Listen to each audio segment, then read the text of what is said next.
కొంతమందితో రిలేషన్షిప్ ఎంత భయంకరంగా ఉంటుందంటే మొత్తం వన్ వే టాపిక్ లాగా ఉంటుందన్నమాట. మనదంటూ అసలు ఏమీ ఉండదు. మొత్తం వాళ్ళ మాట నెగ్గాలి, వాళ్ళదే పై చేయి అవ్వాలి, అసలు వాళ్ళు చెప్పిందే కరెక్టు, మనం అన్నిట్లోనూ మిస్టేకే చేస్తున్నాం, మనం అంతా తప్పే అన్నట్టుగా బిహేవ్ చేస్తూ ఉంటారు. ఇటువంటి వాళ్ళు మీకు కూడా చాలామంది తెలిసే ఉంటారండి.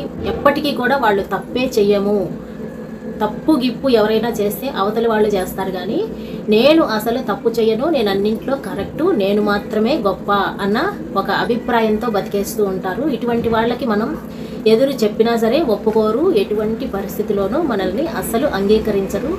ఇక రెండో వాళ్ళు ఏం చేస్తూ ఉంటారంటే వాళ్ళని ఎలా అయినా ఒప్పించాలి అని అనుకుంటారు, కానీ వాళ్ళు ఏం ఒప్పుకోరు. ఒప్పుకోకపోగా తప్పంతా మన మీదే వేసి వాళ్ళు చివరికి గొప్పవాళ్ళుగా మిగిలిపోతూ ఉంటారు. ఇటువంటి వాళ్ళు సంబంధాలని వదులుకునేటప్పుడు కూడా చాలా సింపుల్గా వదిలేసుకుంటూ ఉంటారు. ఎంత గొప్ప సంబంధాన్ని అయినా సరే, నాతో రిలేషన్షిప్లో ఉండటం నీకు మాత్రమే అవసరం, నీతో రిలేషన్షిప్లో ఉండటం నాకు ఏమాత్రం అవసరం లేదు అని ఒక్క క్షణంలో ఎంత గొప్ప బంధాన్ని అయినా సరే తెంచి అవతల పారేస్తూ ఉంటారనమాట. ఇటువంటి వాళ్ళు వాళ్ళ మనస్తత్వాన్ని అర్థం చేసుకొని వాళ్ళతోటి సంబంధ బాంధవ్యాలు కొనసాగించాలా లేదా అనేది మనమే నిర్ణయించుకోవాలి.